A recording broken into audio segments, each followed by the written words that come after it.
মেয়েরা বা মহিলারা ফরজ গোসল করতে যদি দেরি করে তাহলে তিনটা মারাত্মক ক্ষতি হবে।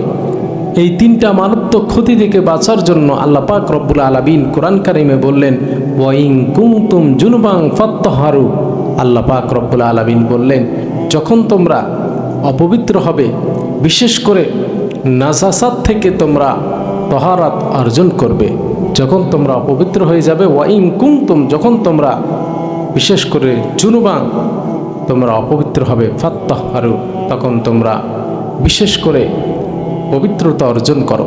কিন্তু আমাদের অনেক মা বোন আছে যারা বিশেষ করে ফরজ গোসল হয়েছে, গোসল করব এই চিন্তা, অনেকে আছে গোসল করতেছি এমন চিন্তা এক্ষুনি করব, কিন্তু পরক্ষণে ঘুম এসে যায় আর গোসল করে না। এবার সকাল পর্যন্ত এইভাবে ঘুমিয়ে থাকে।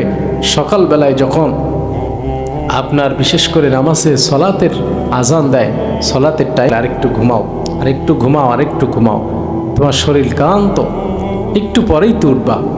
এইভাবে আস্তে আস্তে তাকে শয়তান যখন হাওয়া দিতে থাকে, শয়তান প্রতারণা করতে থাকে। আর এই মা, এই বোন এক সময় দেখা যায় যে সে কিন্তু আর উঠে না বা সে গোসলও করে না। এই অপবিত্র অবস্থায় যখন সে আপনার থাকলো, এই অপবিত্র অবস্থায় থাকার কারণে তার মারাত্মক তিনটা ক্ষতি হবে। এই মারাত্মক তিনটা ক্ষতি থেকে বাঁচার জন্য অবশ্যই তাকে ফরজ গোসল সাথে সাথে করে নেওয়া অবশ্যই কর্তব্য। বিশ্বনবী সাল্লাল্লাহু আলাইহি ওয়াসাল্লাম তিনি বলেছেন, বিশেষ করে গোসল ফরজ হলে দ্রুত, যত সম্ভব দ্রুত গোসল করে নেওয়ার জন্য। কিন্তু যারা করবে না, মারাত্মক ক্ষতি হবে। এক নম্বর হলো, যখন সে গোসল দেরি করবে তখন তার সলাত ছুটে যাওয়ার সম্ভাবনা 100-তে 100% হয়ে যাবে। এখন সলাত যদি কারো ছুটে যায় তাহলে এক ওয়াক্ত সলাত ছুটে যাওয়ার কারণে 80 হুপ্পা জাহান্নাম, 1 হুপ্পা পরিমাণ 2,88,00,000 বছর জাহান্নামে থাকতে হবে। তাহলে দেখেন, চিন্তা করে আপনার একটুখানি 5 মিনিট ফরজ গোসল, 5 মিনিট সময় দিয়ে আপনি যদি ইচ্ছা করতেন করে ফেলতে পারতেন, কিন্তু 5 মিনিট সময় ব্যয় করলেন না। না করার কারণে আপনার 80 হুপ্পা জাহান্নাম আপনার প্রতি ওয়াজিব হয়ে গেল।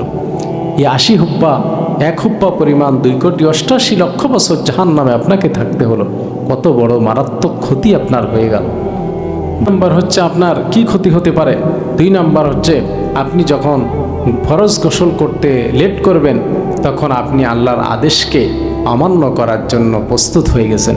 কারণ আল্লাহ বলেছে, ওয়াইন কুনতুম জুনুবান ফাত্তাহারু, তুমি অপবিত্র হলে পবিত্রতা অর্জন করো।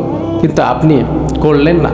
আপনি না করার কারণে, হ্যাঁ, আপনি একটু সময় নিতে পারেন, কিন্তু এই সময় নিতে যে আপনার যদি অনেক সময় হয়ে গেল, আপনি পারলেন না পবিত্রতা অর্জন করতে, তাহলে আপনি আল্লাহর আয়াতের আদেশ অমান্য করলেন, অর্থাৎ আপনি কিন্তু বড় কবিরা গুনাহের মধ্যে ঢুকে গেলেন। আর এই কবিরা গুনাহের ভিতরে ঢুকে যাওয়ার কারণে মারাত্মক ক্ষতি হবে। বিশ্বনবী সাল্লাল্লাহু আলাইহি সাল্লাম বলেন, 3 নম্বর মারাত্মক ক্ষতি হচ্ছে যদি ওই অবস্থায় আপনার মৃত্যু হয়ে যায়।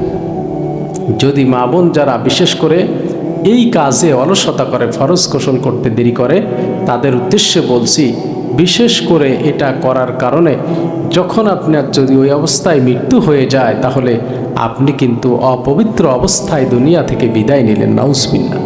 আর অপবিত্র অবস্থায় দুনিয়া থেকে বিদায় নেওয়া আমাদের জন্য কতটা কঠিন খারাপ, কতটা কঠিন বিপদের, কতটা কঠিন বেআমলের পরিচয় হিসাবে আমি আল্লাহ তাআলার কাছে বিশেষ করে হাজির হলাম।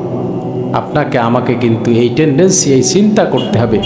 এই জন্য আমাদেরকে বিশেষ করে যখন ফরজ হবে গোসল, তখন সাথে সাথে আমরা ফরজ গোসল করে নেওয়ার জন্য এবং পবিত্র হওয়ার জন্য আল্লাহর আয়াতের আদেশ মান্য করার জন্য আমরা চেষ্টা করব ইনশাআল্লাহ। তাহলে আমরা এই বড় বড় মারাত্মক 3টা ক্ষতি থেকে, বিশেষ করে বড় মারাত্মক 3টা ক্ষতি থেকে কিন্তু আমরা বেঁচে যাব ইনশাআল্লাহ। আল্লাহ আমাদেরকে বাঁচান।